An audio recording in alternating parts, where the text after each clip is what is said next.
Good morning. So I am E. Ilavenil.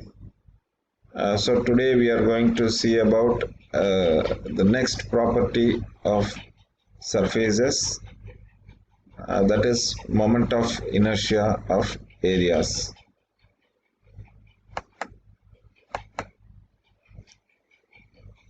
So moment of inertia. So moment is a rotating effect, as we have already seen. Inertia is the ability to sustain its motion or even rest. So moment of inertia is the ability of inertia that produces rotating effect on rotating bodies where torque may be removed. So even at the absence of a torque, when a body continues to rotate, that is because of inertia, so which is referred to as moment of inertia.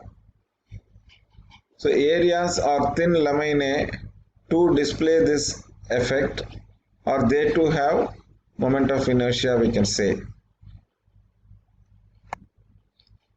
So area moment of inertia. So here we call the property as area moment of inertia against the term mass moment of inertia referred to 3D objects or solids. So area moment of inertia is nothing but the second moment of area with respect to the reference point or the reference axis. So since it is second moment, instead of Ix we may be marking them as Ixx, but still Ix is valid. So Ixx is equal to integral y square dA and Iyy is equal to integral x square dA. So in SI system, the unit of area moment of inertia is meter power 4. Since moment of inertia is found with respect to some axis, its value varies by varying the axis. That is, a moment of inertia with respect to one particular axis is different from the moment of inertia of the same body or the same lamina with respect to another set of axes. So the moment of inertia is minimum when it is taken with respect to its own centroid, often referred to as centroidal moment of inertia. So the moment of inertia value keeps on increasing when we move our axis of consideration away from the centroid. So the value keeps on increasing without change in area of the lamina. That is, for the same area with longer distances from the centroid gives us greater moment of inertia.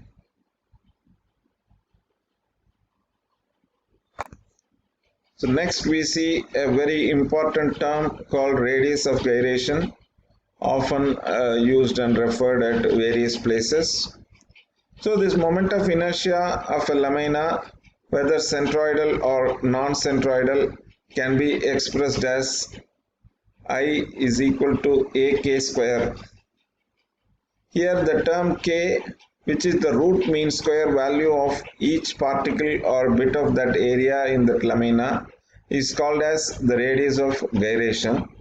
The radius of gyration is the radius or the distance from the axis at which the entire lamina can be considered concentrated at a point to give the same moment of inertia value. So this radius of gyration is often very crucial in finding out or working out with a moment of inertia of different lamina. This is also a concept that we see at mass moment of inertia. So radius of gyration is a very important value. So next we study parallel axis theorem. So the moment of inertia of an object about any axis parallel to the centroidal axis is the sum of the moment of inertia about its centroidal axis and the product of area with the square of distance from the reference axis. So this theorem tries to establish a relationship between the moment of inertia about any axis and the moment of inertia about the centroid. So it is often the centroidal moment of inertia uh, is obtained using standard formulae, and from that formulae we find the moment of inertia with respect to any axis, and in certain rare cases this uh, centroidal moment of inertia can also be found using parallel axis theorem when we know the moment of inertia of the object about some other axis. So here Ixx is equal to Ixxg plus Ayy square, and Iyy is equal to Iyyg plus Ax1 square. So here y1 and x1 are the distances between the axis that we consider for taking the moment of inertia and the centroidal axis along y and x directions.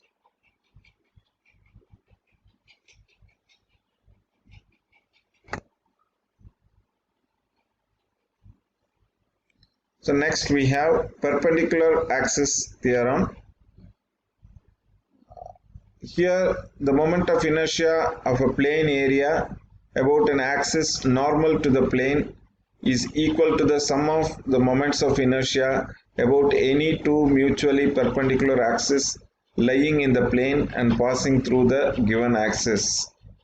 So this is saying nothing but Izz, which is referred to as polar moment of inertia, is equal to Ixx and Iyy, which we have already seen. So when we have x, y and z axis with x and y axis in a given plane, xy plane, where z axis is the perpendicular axis to that xy plane.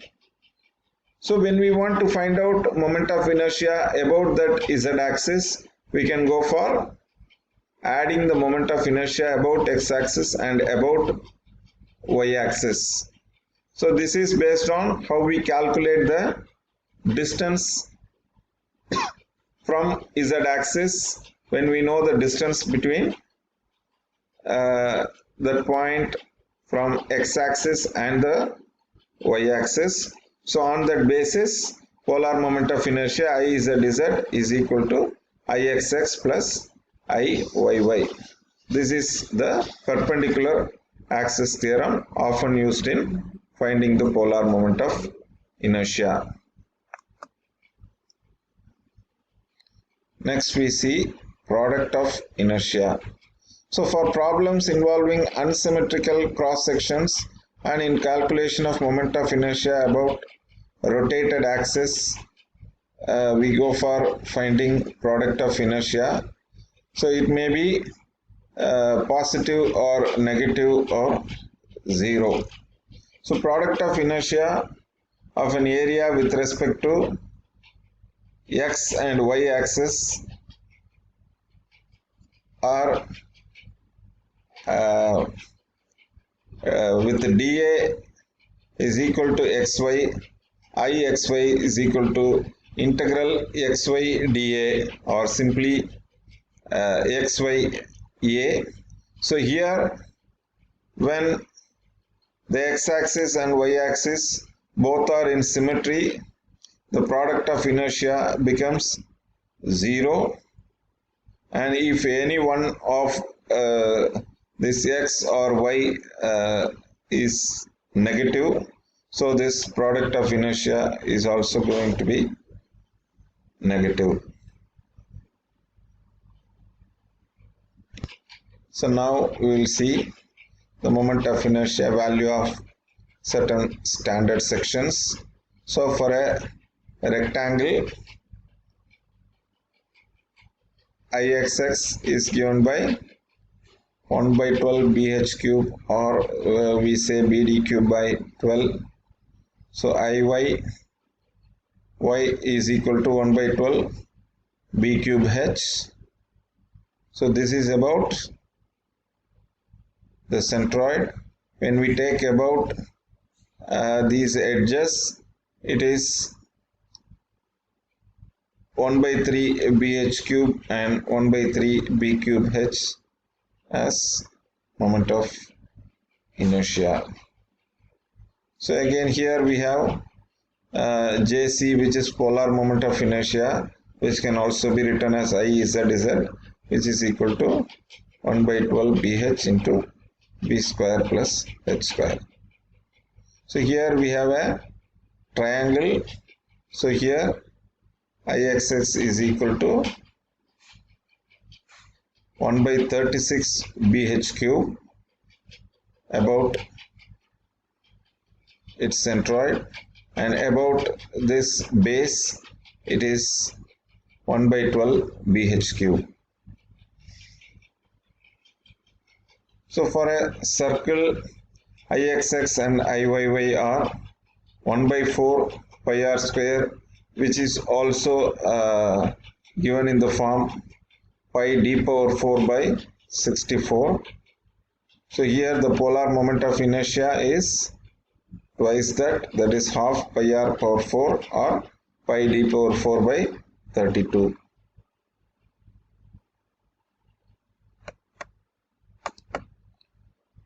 And here we have a semicircle. Again, Ixx and Iyy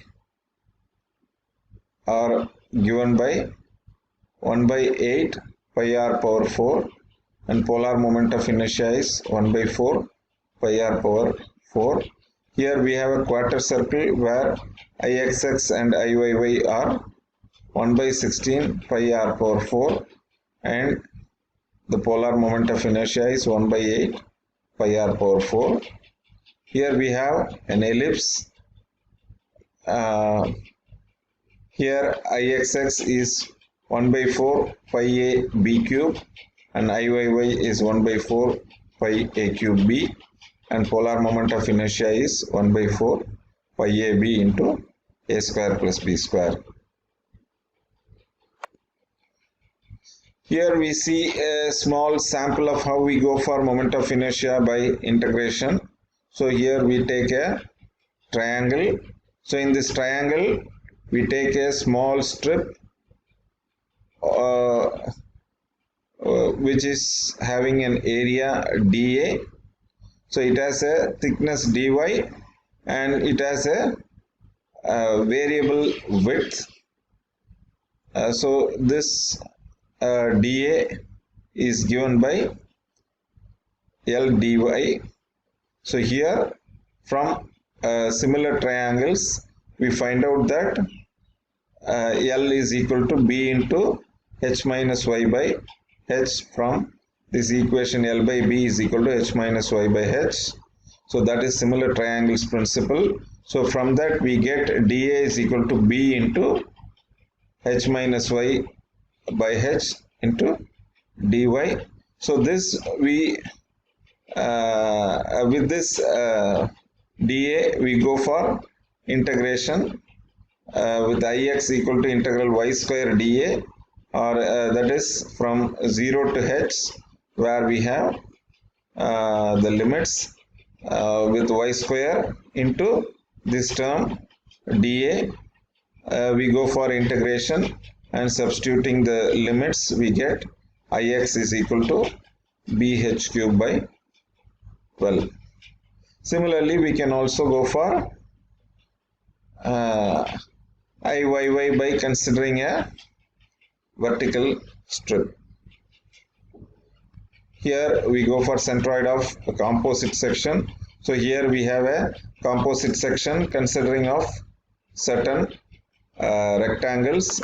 So here we go for rectangle A with parallel axis theorem, finding the centroidal moment of inertia and then the overall moment of inertia here, and then we go for rectangle B where we find out the centroidal moment of inertia and the moment of inertia about the considered axis, and then we go for rectangle D where again we go for parallel axis theorem with centroidal moment of inertia and